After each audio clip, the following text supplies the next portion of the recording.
하겠습니다. 사도행전 말씀입니다. 9장 1절에서부터 9절까지의 말씀. 사도행전 9장 1절에서부터 9절까지의 말씀입니다. 우리 한 절씩 교독하도록 하겠습니다. 제가 먼저 읽고 우리 성도님들 다음 절 읽고 교독합니다. 사울이 주의 제자들에 대하여 여전히 위협과 살기가 등등하여 대제사장에게 가서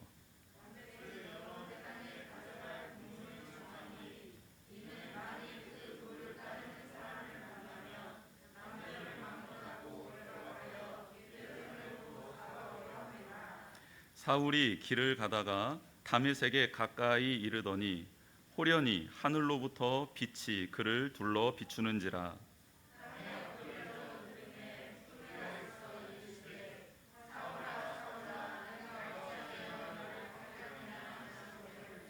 대답하되 주여 누구시니까? 이르되 나는 내가 박해하는 예수라.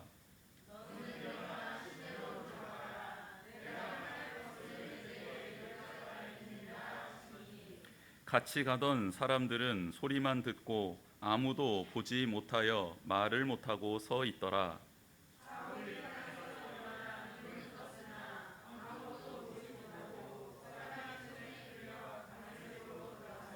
같이 읽겠습니다. 사흘 동안 보지 못하고 먹지도 마시지도 아니하니라. 아멘. 우리 주변에 이렇게 가만 보면 절대 예수님 못 믿을 것 같은 사람들 혹 있지 않습니까? 제 주변에도 정말 이 사람은 예수님 안 믿을 것 같아라는 사람이 있습니다.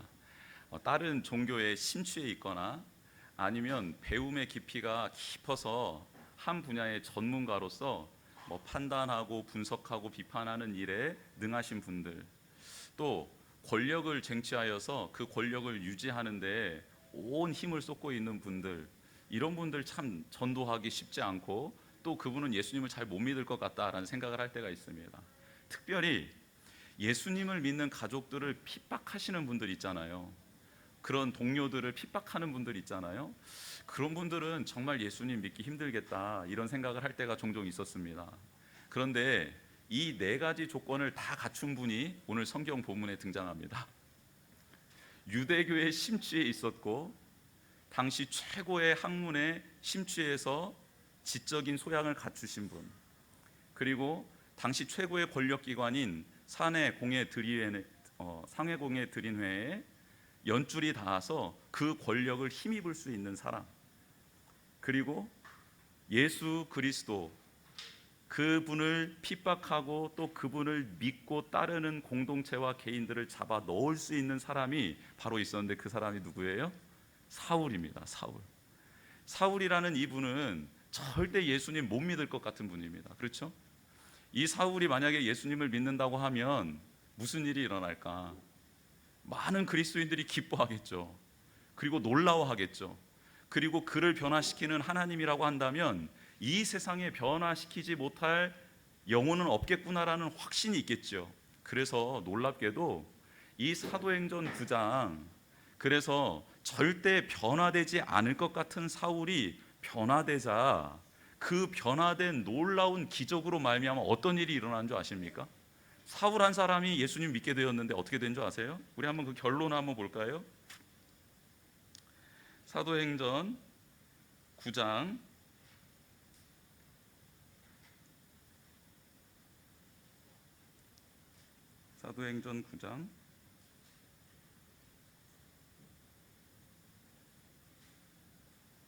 31절 말씀 한번 보겠습니다. 사도행전 9장 31절. 사울이 예수님을 믿게 되자 그러자 어떤 일이 일어나나. 31절 말씀 시작. 그리하여 온 유다와 갈릴리와 사마리아 교회가 평안하여 든든히 서가고 주를 경외함과 성령의 위로로 진행하여 수가 더 많아지니라. 아멘. 이렇게 교회를 핍박하던 사람, 무지막지하던 사람, 악으로 가득 차 있었던 사람이 변하게 되자 교회가 든든히 서갑니다. 힘을 얻는 거예요. 여러분, 이런 놀라운 일이 사도행전 9장에 발생하게 되는데 어떻게 이런 일이 가능했나 곰곰이 한번 살펴보면 이렇습니다.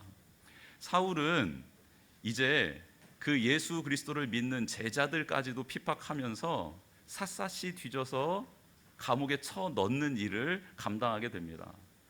유대인 지도자 입장에서는 이 청년이 너무 예쁜 거예요. 왜 이쁠까요?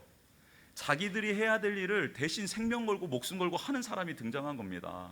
그래서 대제사장한테 가서 이 사울이라는 청년이 나 예수님 믿는 사람들 잡아 넣고 싶으니까 우리 공문 하나 써주십시오. 잡아 넣어도 괜찮다.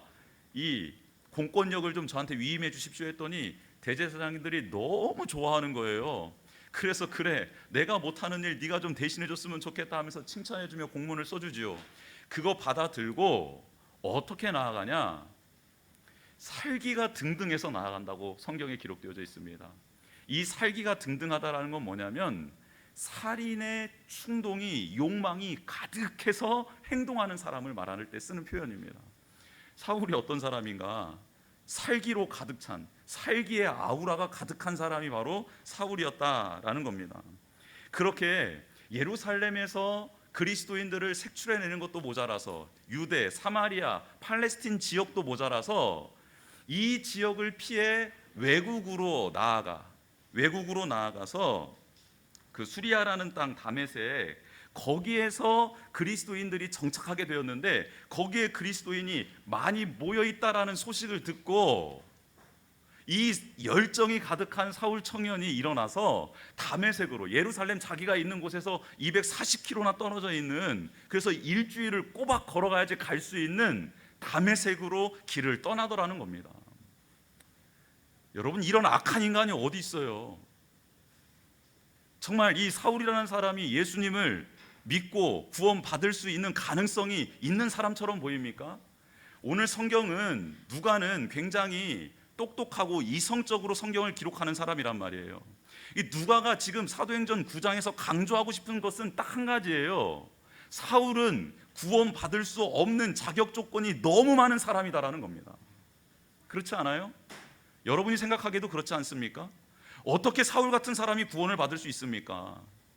예수님을 믿는 사람을 죽는 것을 현장에서 목격하고 그게 당연하다 여기고 그것을 충동 열정으로 승화시켜서 다른 사람들 다 색출해서 감옥에다 쳐넣고 그 예루살렘도 모자라 다메섹까지 240km가 떨어져 있는 곳에 그리스도인들이 모여있다라는 소식을 듣고 거기까지 쫓아갈 만한 열정을 가진 그런 악이 가득하고 살기가 가득한 사람이 어떻게 예수님을 믿고 구원받기를 원합니까? 여러분 한번 생각해 보세요.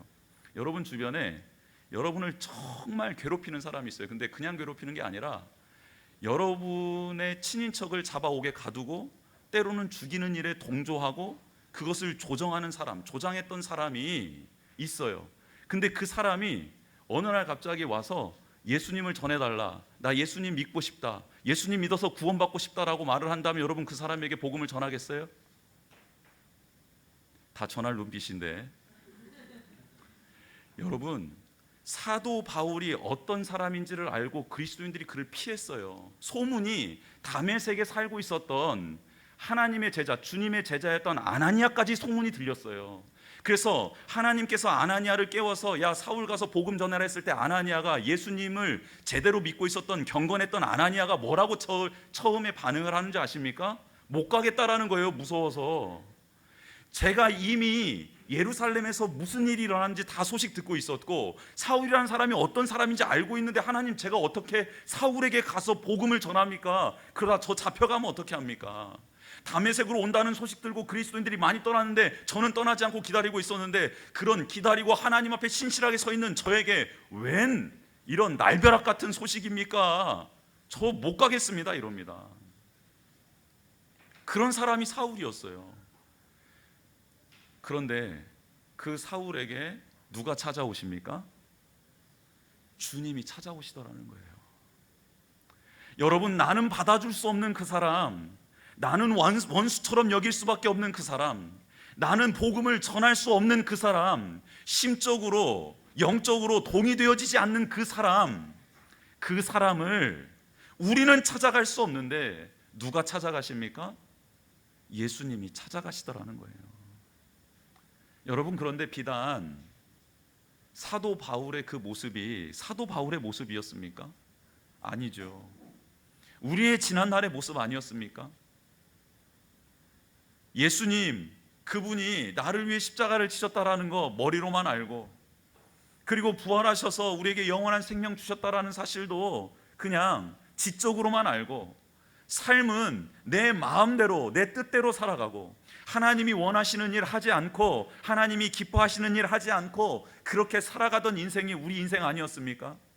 부모님들의 눈에 피눈물 나게 했던 게 우리들 아니었습니까?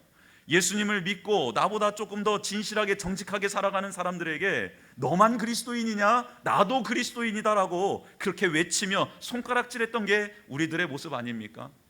혹 예수님을 믿다가 당하는 환난, 고난, 공고, 핍박이 조금이라고 있을 때에는 나를 지키시는 분이 하나님 맞냐고 하나님께 대들었던 게 우리들의 모습 아닙니까? 하나님의 말씀을 읽기는커녕 하나님 말씀 설교 시간에 졸던 게 우리들 아닙니까? 아니, 졸다가 가끔 들려지는 진리의 말씀이 들려왔을 때 이 말씀은 나를 향한 말씀이 아니라 그 누군가가 들어야 될 말씀이라고 그 사람에게 토스했던 게 우리들 아니에요? 은혜의 자리를 아무리 교회에서 마련을 하고 모여라 할 때 그 모이는 시간이 그렇게 얼마나 싫었던지, 그 시간에 일부러 놀러 갈 계획 잡고 휴가 갈 계획 잡아서 어떻게든 피해서 도망 다녔던 게 우리의 모습 아닙니까?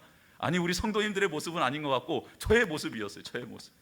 저는 그렇게 도망 다니는 게 익숙했던 사람이었습니다. 그래서 우리 성도님들 중에 도망 다니는 분들한테 뭐라고 할 수가 없어요.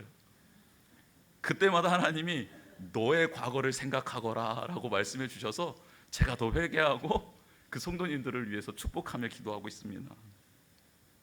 여러분, 우리가 사울과 같은 행동을 할 때가 너무 많다라는 겁니다. 그런데 그런 사울을 하나님께서 찾아오시더라는 거죠. 3절 말씀 한번 같이 읽어보겠습니다. 우리 3절 말씀입니다. 시작. 사울이 길을 가다가 다메섹에 가까이 이르더니 호련히 하늘로부터 빛이 그를 둘러 비추는지라. 아멘. 생각할 틈도 없이 갑자기 그에게 하늘로부터 빛이 임했습니다. 그리고 그를 둘러쌌습니다. 아무도 막을 수 없을 것 같았던 그의 행진을 빛이 막아선 겁니다. 그때는 정오였습니다. 그래서 강렬한 태양빛이 대지에 쏟아져 내리고 있는 그 시간입니다. 그래서 그들 위에 있었던 태양빛보다 더 강력하고 더 환하고 형언할 수 없는 빛이 사울에게 임한 것입니다. 그 빛이 누구일까요?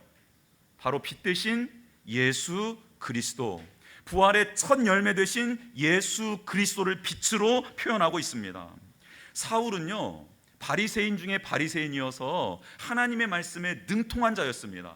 율법에 능통한 자, 하나님의 역사하심에 능통한 자였어요. 하나님이 예비하셨던 메시아를 기다리고 있었던 사람입니다. 그래서 그 빛이 자신에게 임하자 그는 이 빛이 그냥 빛이 아니다라는 것을 직감합니다. 아브라함에게 찾아오셨던 그 빛, 모세에게 찾아오셨던 그 빛, 다윗에게 찾아오셨던 그 빛, 이사야에게 찾아오셨던 그 빛, 예레미야에게 찾아오셨던 믿음의 선배들에게 찾아오셨던 그 빛이라는 것을 직감합니다. 그러면서 깨닫게 되는 것이죠. 본능적으로 알아차립니다. 그래서 사울이 한 행동이 뭡니까? 이것은 바로 하나님의 빛이다, 내가 믿는 하나님의 영광이다라서는 깨닫고 어떻게 해요? 4절 말씀 우리 한번 같이 읽어보겠습니다. 4절 말씀입니다. 시작. 땅에 엎드려 들음에 소리가 있어 이르시되 사울아 사울아 내가 어찌하여 나를 박해하느냐 하시거늘. 본능적으로 직감합니다. 아, 이 빛 안에서는 엎드리는 게 맞구나 라고 깨닫습니다. 그래서 그 기세 등등했던, 권력이 가득했던, 학식이 가득했던 그 사울이요, 그 빛 안에서 엎드립니다. 그렇습니다. 하나님의 영광, 그분의 임재 가운데 들어가면 피조물인 우리가 할 수 있는 행동은 딱 한 가지입니다. 엎드리는 것뿐입니다. 엎드리는 것뿐이에요. 그 위엄과 그 권능과 그 영광 앞에서 우리가 할 수 있는 것은 다른 어떤 것이 없어요. 엎드리는 것입니다. 겸손히 엎드리는 거예요. 그렇게 엎드려 있는 사울에게 예수님이 말씀하시지요. 왜 나를 박해하느냐? 여러분, 사울은 이해되지 않는 말씀입니다. 분명히 이 빚은 하나님이실 텐데 본인은 한 번도 하나님을 박해한 적이 없거든요. 하나님의 말씀을 지키기 위해 매일매일 경건의 노력을 훈련을 했던 사람이거든요. 금식을 했던 사람이거든요. 예배를 한 번도 빠지지 않았던 사람이거든요. 그리고 말씀을 외웠고 상고했고 그 말씀을 전하는 사람이었거든요. 그 말씀을 더 알고 싶어서 최고의 학파인 가말리엘 학파에 들어가서 그 학문에서 교육을 받았던 사람 아닙니까? 사울 입장에서는 이해되지 않는 말입니다. 그런데 하나님께서는 지금 이걸 깨닫게 해주시는 거예요. 사울아, 너 진짜 나를 사랑해서 지금 이렇게 행동하는 거냐? 아니면 네가 가지고 있는 그 신념을 빼앗기지 않기 위해서, 그 신념이 옳다라는 것을 증명하기 위해서 하는 행동이냐라고 지금 사울에게 하나님이 묻고 있는 장면입니다. 하나님의 뜻을 위하여 살아가는 사람은요, 놀랍게도 예수 그리스도를 닮아가게 되어 있고요, 자기의 신념을 위해서 나아가는 사람은요, 사람들을 자신의 뜻에 굴복시키려는 경향이 있습니다. 그래서 여러분, 내가 지금 하는 일이 하나님의 이름으로 하고 있지만 예수 그리스도를 닮아가서 더 겸손해지고 더 사랑이 많아지고 더 헌신적이어진다면 그것은 하나님의 뜻으로 행하는 건 맞습니다. 그런데 하나님의 이름을 걸고 있지만 내 신념, 내 가치관을 이루기 위해서, 성취화하기 위해서 하는 사람은요, 그 주변에 있는 사람들을 자기의 뜻 안에 굴복시키려고 노력합니다. 이게 다른 점이에요.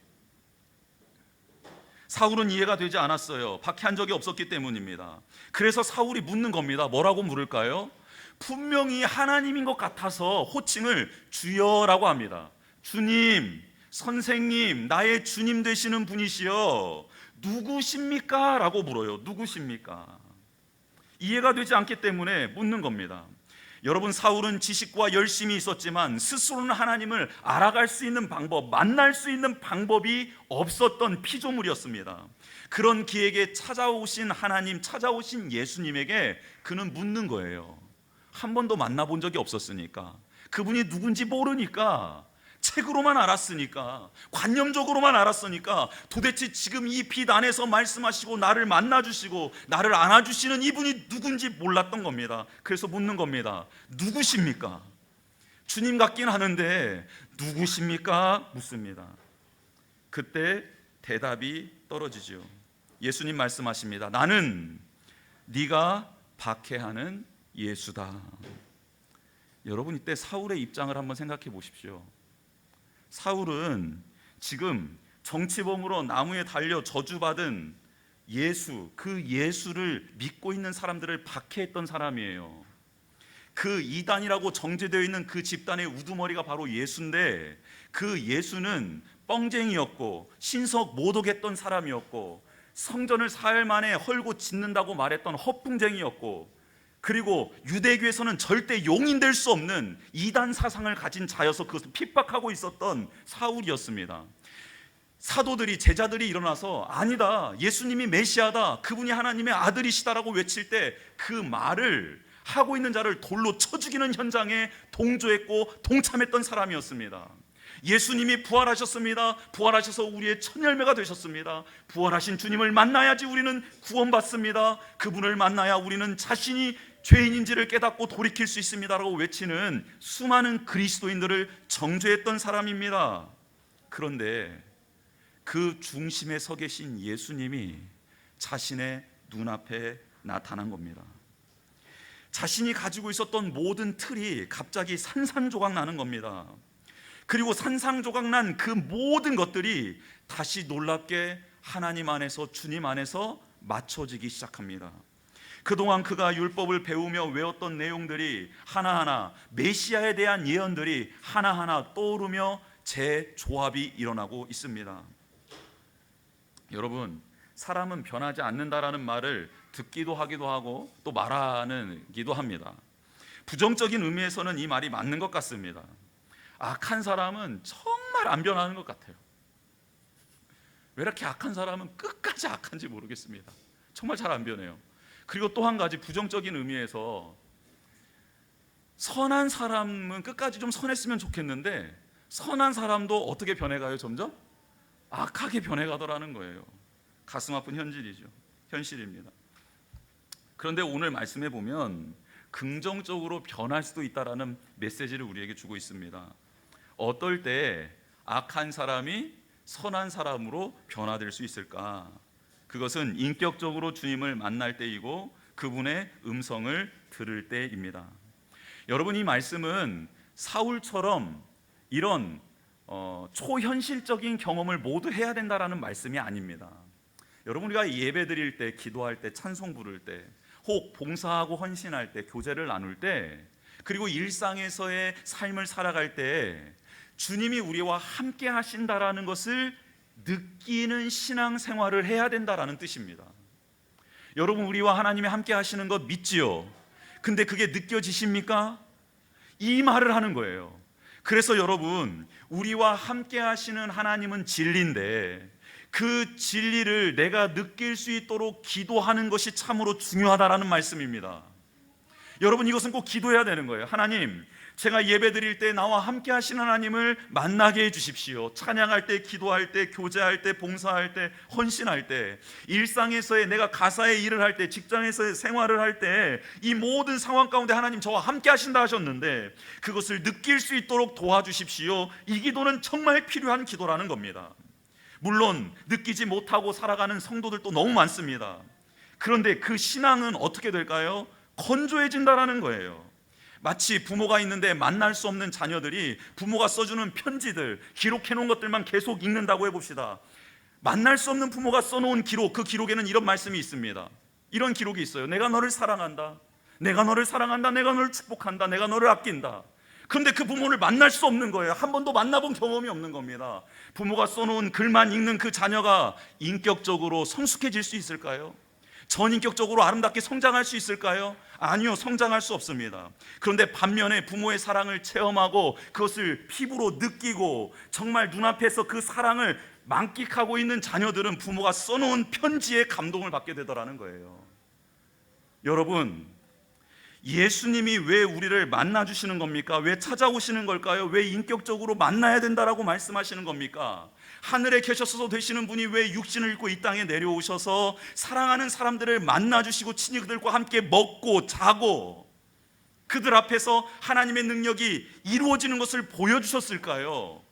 육신을 입고 살아가는 우리는 하나님이 나와 함께하는 것을 느껴지는 것이 소중하기 때문에 그렇습니다.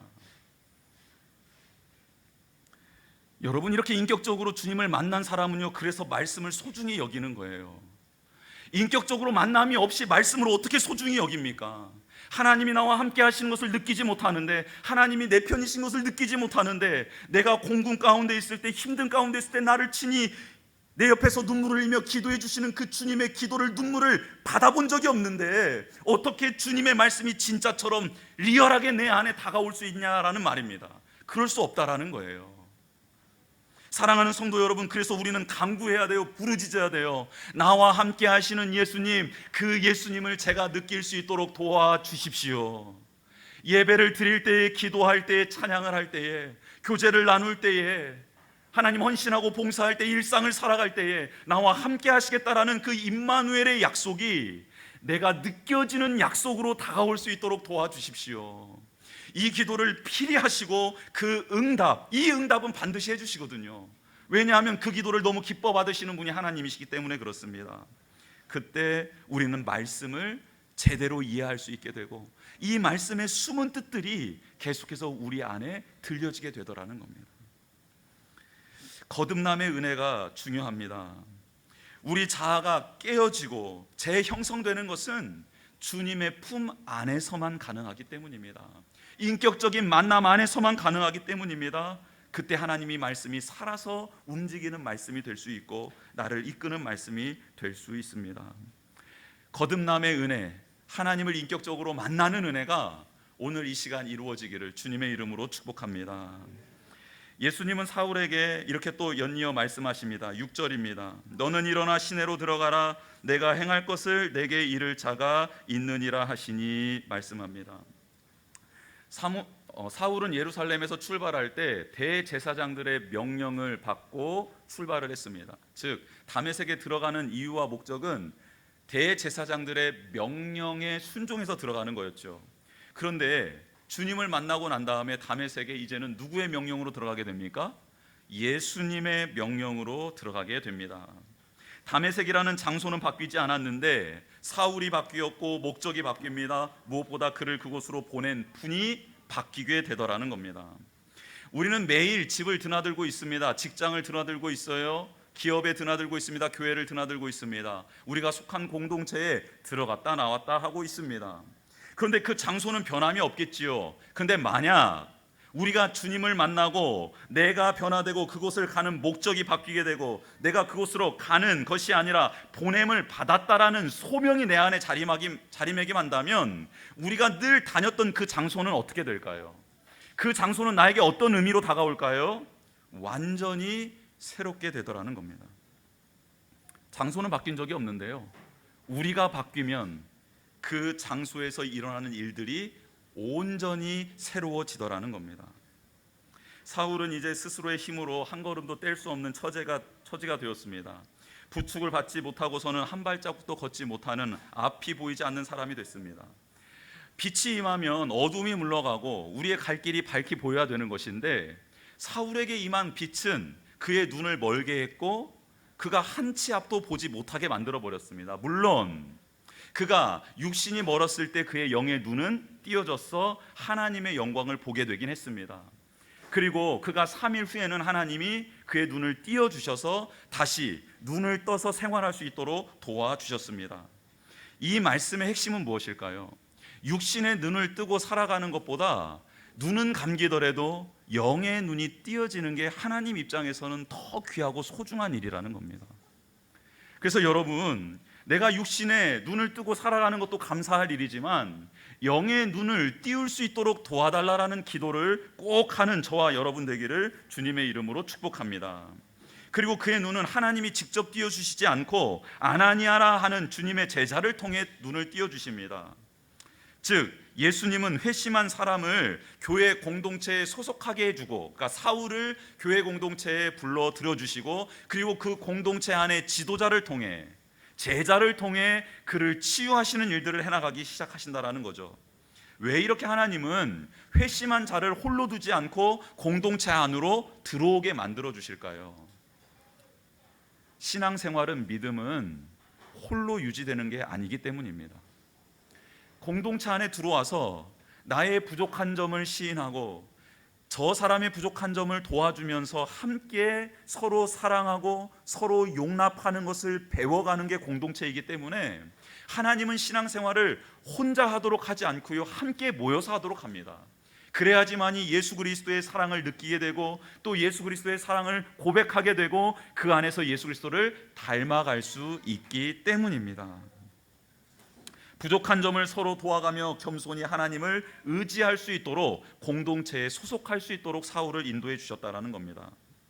그러면 예수님을 만난 사람, 즉 하나님이 택한 사람은 어떻게 변화되는 것일까? 3가지 간단하게 말씀드리겠습니다. 첫 번째, 예수님을 만난 사람은 먼저 자신이 죄인임을 고백하게 됩니다. 먼저 자신이 죄인임을 고백하게 돼요. 이게 시작입니다. 악으로 가득 찼고 자기의 의로 가득 찼고 자기의 신념으로 가득했던 사울을 만나주신 하나님은 왜 만나주셨냐면 그가 그 빛 안에서 자신이 죄인임을 깨닫게 하기 위해서 그를 만나주신 겁니다. 그래서 사울은 직면하게 되어 자기가 얼마나 오만했던 사람인지를 깨닫게 됩니다. 자기의 열정이, 열심이 얼마나 헛된 것이었는지를 깨닫게 되어 그리고 자기가 알고 있는 이 지식이 얼마나 편협한 것인지를 깨닫게 됩니다. 그리고 나의 신념과 하나님의 뜻, 이것도 제대로 분간하지 못하는 어리석은 존재였다라는 것도 깨닫게 되지요. 그래서 엎드리게 됩니다. 여러분, 이게 하나님을 만난 사람, 예수님을 만난 사람의 특징입니다. 내가 죄인임을 고백하게 되는 것, 내가 가지고 있는 것이 아무것도 아님을 인정하게 되는 것, 이게 바로 하나님을 만난 사람, 하나님이 택한 사람의 특징이더라는 것이죠. 두 번째는 예수님을 만난 사람, 하나님이 택한 사람은 겸손한 사람이 됩니다. 겸손한 사람이 돼요. 여러분, 사울은 자신의 발에 묻은 먼지만 또 못한 존재로 그리스도인들을 취급했습니다. 그렇죠? 그리스도인들을 먼지만 또 못한 존재로 취급했어요. 잡아 박멸해야 될 그런 벌레만 또 못한 인생들로 취급하고 있었던 사람이었습니다. 그런데 그가 지금 누구 앞에 머리를 조아리냐면 그리스도를 믿고 따르는 제자 앞에 머리를 들이민다라는 거예요. 어제까지만 해도 잡아 죽여야 될 대상, 인정하기 싫었던 대상, 정죄했던 대상 앞에서 자신을 치유해 달라고, 이제 나도 그 도에 복종하겠다고 머리를 조아리더라는 겁니다. 그러자 아나니아가 그에게 안수하고, 그러자 눈의 비늘이 벗겨져서 보이게 되고, 그에게 성령이 임하게 되고, 음식을 먹자 힘을 얻어 다시 소생케 되더라는 겁니다. 여러분, 어떤 사람이 교회를 세워나갈 수 있고 하나님의 뜻을 이뤄갈 수 있는 사람일까요? 교만한 사람은 절대 그런 일을 할 수 없습니다.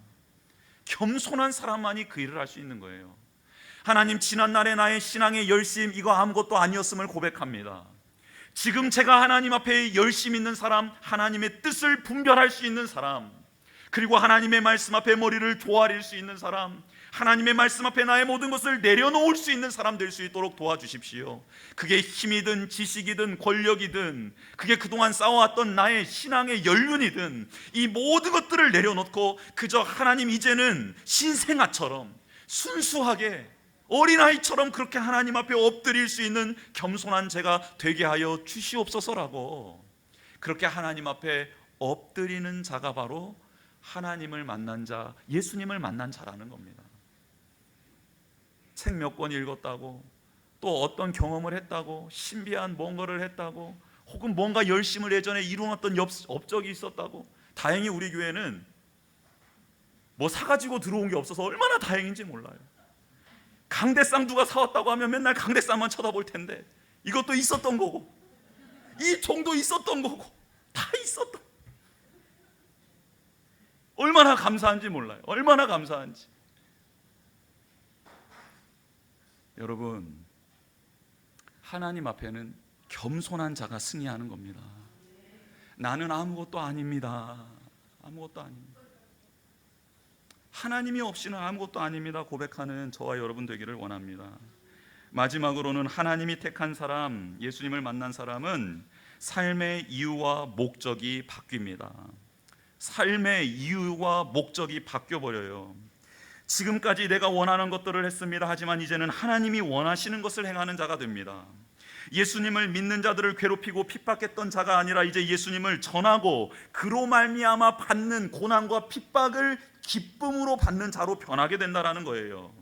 이제는 하나님의 뜻을 이루는 통로로서 쓰임받습니다. 내게 주신 것이 나를 위한 게 아니고 이걸 통하여 하나님이 원하시는 일을 하라는 것이 깨달아져서, 사울은 그동안 자신이 배웠던, 익혔던 그 모든 것들을 이제 헬라인들, 이방인들, 왕들, 그리고 이스라엘 족속에게 그것을 전하는 도구로 변화시켜서 쓰임받는 사람이 되더라는 겁니다. 사울은 유대식 이름이었고요, 바울은 헬라식 이름이었습니다. 그래서 앞장에는 사울이라는 이름이 나오는 것은 유대인들과 관련되어 있기 때문이고, 뒷장에 전도를 할 때 바울로 이름이 바뀌는 것은 헬라 사람들과 만나기 때문에 바울로 바뀌는 거예요. 두 가지 이름을 다 가지고 있었습니다, 사울은. 여러분, 하나님께서 그에게 이제까지 훈련시켜 주셨던 것이 자기를 위한 게 아니었다라는 게 깨달아지자 삶의 의미와 목적과 이유가 달라지더라는 거예요. 사랑하는 성도 여러분, 예수님을 믿기 전과 후에서 그동안 나의 삶의 목적과 이유와 방향이 달라지지 않았다고 한다면 하나님께 은혜를 구하십시오. 달라지게 도와주십시오.